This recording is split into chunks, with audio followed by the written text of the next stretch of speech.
Hola, soy Anabel Fernández, dietista nutricionista de Alimenta, y hoy quiero hablaros sobre la disfagia. La disfagia es la dificultad o la incapacidad de trasladar alimento, ya sea líquido, sólido o ambos, desde la boca hacia el estómago. Aunque masticar parezca fácil, realmente involucra 30 músculos que están coordinados por nuestro cerebro. La acción de ingerir un alimento es voluntaria. Empezamos introduciendo el alimento en nuestra boca, lo salivamos y lo empujamos hacia la parte de atrás donde está nuestra faringe. Allí empieza la fase involuntaria.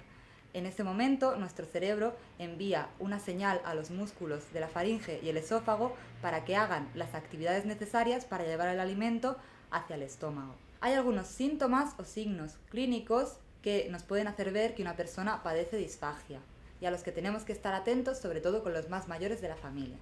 Algunos de estos síntomas son, por ejemplo, tos o carraspeo después de comer o después de beber, cambios en la calidad del habla, es decir, una voz ronca o gangosa, atragantamientos frecuentes, enlentecimiento en el tiempo que la persona dedica a la comida por la dificultad de comer, infecciones respiratorias frecuentes y continuadas o fiebre sin causa aparente, o también cuando la persona padece un desinterés a la hora de comer ciertos alimentos que siempre ha consumido o incluso se niega a consumirlos ya que tiene miedo a atragantarse. Aunque la disfagia pueda parecer una simple molestia o dificultad a la hora de comer, puede tener consecuencias graves. Las personas que lo padecen pueden tener atragantamientos graves, también pueden presentar infecciones respiratorias frecuentes debido a que el alimento pasa a las vías respiratorias y puede causar incluso la muerte. También causa deshidratación y desnutrición, lo que tiene como consecuencia una bajada del peso, fatiga y debilidad muscular. Para mejorar los síntomas y disminuir las consecuencias de la disfagia, hay ciertas medidas generales que podemos seguir a la hora de comer y después de las comidas. Durante las comidas, por ejemplo, debemos tener un ambiente tranquilo para las personas con disfagia. Es decir, es mejor que evitemos la tele, la radio o las distracciones de personas hablando a su alrededor. También es muy importante la posición. Las personas que padecen disfagia deben comer erguidas y con la espalda recta. Cada vez que introduzcan la comida en su boca, es importante que deglutan comiendo hacia abajo, porque así tapamos un poquito las vías aéreas y las protegemos de posibles entradas de comida. Por eso, también si la persona debe comer con ayuda, es importante que el cuidador se ponga o a la altura de los ojos de la persona o por debajo de ellas, ya que así no obligaremos a que el enfermo levante la vista hacia nosotros. Por otra parte, es importante que aunque la persona pueda comer sola, coma acompañada, ya que puede tener algún atragantamiento. En el caso de que la persona se atragante, no es bueno que ingiera líquidos, sino que tiene que toser hasta que saque el alimento de las vías aéreas. Después también lo que debería hacer es intentar tragar saliva varias veces para pasar los restos del alimento y por último debería ingerir líquidos en la textura adecuada para ellos. Es bueno también que tengas en cuenta que muchas veces hemos de dar de comer en volúmenes pequeños, así que si los volúmenes se han de dar en pequeñas cantidades y necesitas utilizar una cuchara de postre, no te preocupes, hay que adaptarlos dependiendo de cada persona. Por último, piensa que no es adecuado dar de comer con pajitas o con jeringas, ya que al apoyar la cuchara sobre la base de la lengua estimulamos la deglución. Después de comer, lo que debes tener en cuenta es que la persona no debe recostarse antes de que hayan pasado 30 minutos o una hora después de las comidas, ya que si no el alimento puede retornar y meterse en las vías aéreas causando una infección. También es importante que las personas que tienen disfagia no mantengan restos de comida en la boca y mantengan una buena higiene bucal, para que así igualmente evitemos el paso posterior de comida a las vías respiratorias. Las medidas nutricionales de la disfagia irán encaminadas hacia un buen aporte hídrico, de nutrientes y energético.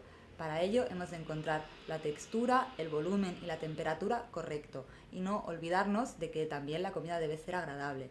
Así que tenemos que buscar platos nutritivos pero que no dejen de ser vistosos y agradables para la persona que los consuma. Para ello recomiendo, primero, hacer comidas frecuentes y en pequeños volúmenes, ya que no se aceptan normalmente grandes comidas. Por ello también es importante que las comidas que des sean nutritivas, ya que la persona no va a ingerir, como he dicho antes, grandes cantidades. También hemos de evitar ciertos alimentos que nos sean difíciles a la hora de manejarlos en la boca. por ejemplo, alimentos pegajosos como puedan ser la miel, el chocolate o el plátano, que la persona va a tener dificultades para manejar. También hay alimentos fibrosos como la piña o las alcachofas o los espárragos que pueden resultar difíciles. Por otra parte, también tenemos los alimentos que contienen semillas, huesos o espinas que debemos evitar para las personas con disfagia. También es importante evitar aquellos alimentos de difícil manejo en la boca. Por ejemplo, hemos de evitar los alimentos pegajosos como la miel, el chocolate o el plátano. Evitamos también los alimentos que tengan huesos, espinas o semillas. Otro tipo de alimentos que son de difícil manejo son los alimentos que tienen fibras, como podrían ser los espárragos, las alcachofas o la piña. Los alimentos muy secos que al masticar se pueden desprender por la boca, como por ejemplo el pan tostado, también deben tenerse en cuenta, ya que pueden generar dificultad. Por último, los alimentos con dobles texturas, es decir, aquellos alimentos que al masticar hacen que salga líquido, pueden generar dificultad. Estos alimentos serían, por ejemplo, la sopa con pasta, la naranja, las ciruelas o los bollos mojados con leche. Aparte, el especialista nos indicará la textura adecuada para cada paciente, dependiendo si tenemos disfagia a sólidos, a líquidos o a ambos.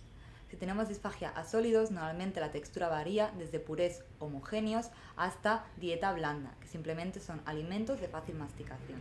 Si tenemos, en cambio, disfagia a líquidos, lo que suele ocurrir es que debemos adaptar la textura con gelificantes comerciales que nos ayudarán a conseguir diferentes viscosidades, que pueden variar desde líquido hasta néctar, miel o pudding. Para que puedas diferenciar entre estas consistencias, debes pensar que la consistencia líquida es similar a las infusiones, a los zumos o al café. Por su parte, la consistencia tipo néctar podría beberse con una pajita, lo que no quiere decir que lo puedes hacer teniendo disfagia, y si lo dejamos caer desde una cuchara, cae formando una fina línea. Por su parte, la consistencia tipo miel ya no puede beberse con una pajita, sino que se podría beber en taza, y si lo dejamos caer desde una cuchara, suele caer formando gotas. Por último, la consistencia tipo pudding ya no es bebible y se puede comer solamente con cuchara, de la que cae formando bloques. Uno de los temas más importantes de la disfagia a líquidos es mantener a las personas hidratadas. Debes pensar que puedes poner gelificante en el agua, pero también en los zumos, en las infusiones y en otras bebidas que tengan más sabor y puedan ser más agradables para la persona.